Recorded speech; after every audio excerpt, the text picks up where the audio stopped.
ये कहानी है सच्चाई मौत की। एक परिवार में 3 लोग रहते थे, पति, पत्नी और एक जवान लड़का।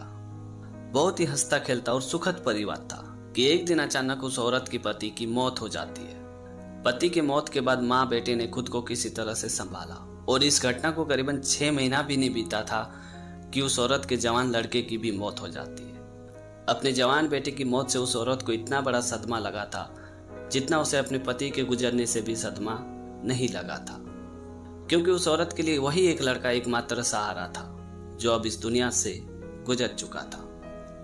फिर वो औरत रोते हुए भगवान बुद्ध के पास पहुंची और भगवान बुद्ध से बोली कि मेरे मृत लड़के को जीवित कर दो। उस महिला को ऐसा लगता था कि भगवान बुद्ध ऐसा कर सकते हैं और इसी वजह से वो औरत भगवान बुद्ध के सामने बार बार रो रही थी, गिड़गिड़ा रही थी। भगवान बुद्ध ने उस औरत की बात सुनने के बाद थोड़ी देर सोचने लगे और उस औरत से बोले कि ठीक है, मैं तुम्हारी लड़की को जीवित कर दूंगा, लेकिन एक शर्त पर। तुम्हें ऐसे घर से एक मुट्ठी सरसों का दाना लाना है जिसके घर में पहले कभी मृत्यु ना हो, जिन लोगों ने कभी मृत्यु का शौक न बनाया हो। भगवान बुद्ध की बात सुनने के बाद वो औरत मन ही मन सोचने लगी कि ये तो बहुत ही सरल काम है, मैं ऐसा कर सकती हूँ, फिर तो मेरा लड़का जीवित हो जाएगा। उसके बाद वो औरत गांव के सभी घरों में गई और कहने लगी कि अगर आपके घर में पहले किसी की मृत्यु ना हुई हो तो आप मुझे एक मुट्ठी सरसों दे दीजिए। उस औरत की बात सुनने के बाद सभी गांव के लोगों ने कहा कि हमारे घर में तो पहले मृत्यु हुई है, भले बच्चे की हुई हो, बड़े की हुई हो, जवान की हुई हो, औरत की हुई हो, भले किसी की आयु से पहले हुई हो या बाद में हुई हो या कोई दुर्घटना से हुई हो, पर मृत्यु तो हमारे घर में हुई है। मृत्यु का शौक तो पहले हमने भी मनाया है। गांव वालों की बात सुन के उस औरत को बहुत ही बड़ा सदमा लगा और वो मन ही मन सोचने लगी कि मुझे तो ऐसे सरसों का दाना किसी भी घर में नहीं मिलेगा जहां किसी की मृत्यु ना हो। उसके बाद जब वो औरत निराश होकर भगवान बुद्ध के पास पहुंची, तब तक वो जान चुकी थी कि एक दिन मौत सबको आनी है। उसका शौक हमें लंबे समय तक नहीं मनाना चाहिए। तो दोस्तों, छोटी सी कहानी में ये सिखाती कि जब घर परिवार में किसी प्रिय व्यक्ति की मृत्यु हो जाती है तो ज्यादातर लोग भगवान को और अपने भाग्य को दोष देते हैं। मृत्यु तो सबकी होनी है, इसलिए किसी के मरने पे लंबे समय तक शौक नहीं करना चाहिए, इससे वर्तमान जीवन खराब हो जाता है। तो ये कहानी है महावीर भगवान की। एक बार महावीर भगवान साधना में लीन थे, तभी वहां एक दुष्ट आदमी आया और महावीर भगवान के तन को कष्ट देने लगा, पीड़ा पहुंचाने लगा। लेकिन फिर भी महावीर भगवान अपने साधना में लीन ही रहे।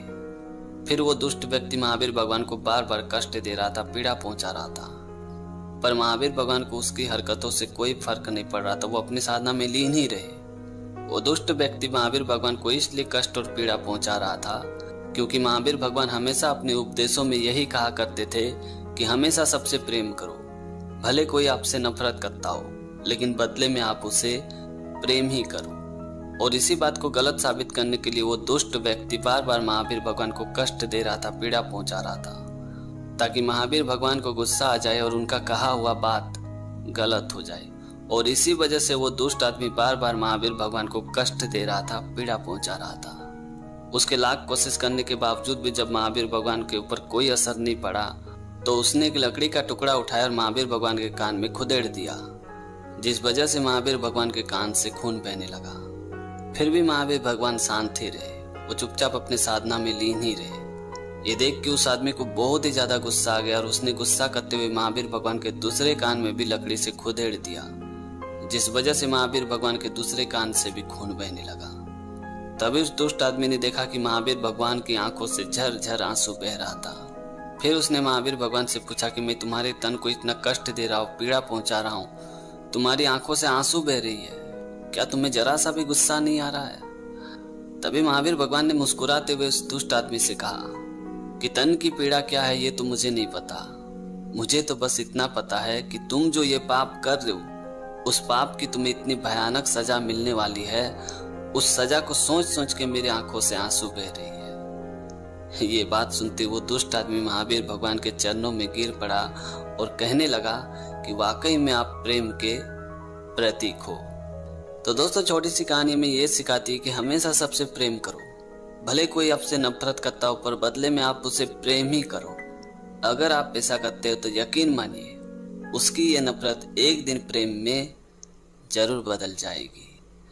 तो दोस्तों आज की कहानी आपको कैसी लगी कमेंट करके ज़रूर बताना, और अगर आपने हमारे चैनल को अभी तक सब्सक्राइब नहीं किया तो प्लीज़ यार चैनल को सब्सक्राइब कर देना, क्योंकि इस तरह का कंटेंट मैं हमेशा अपने चैनल पे लाते रहता हूँ। तो आज के लिए इतना ही, मिलते अगली वीडियो में एक नई टॉपिक के साथ, एक नई कहानी के साथ। तब तक के लिए जय हिंद, वंदे मातरम।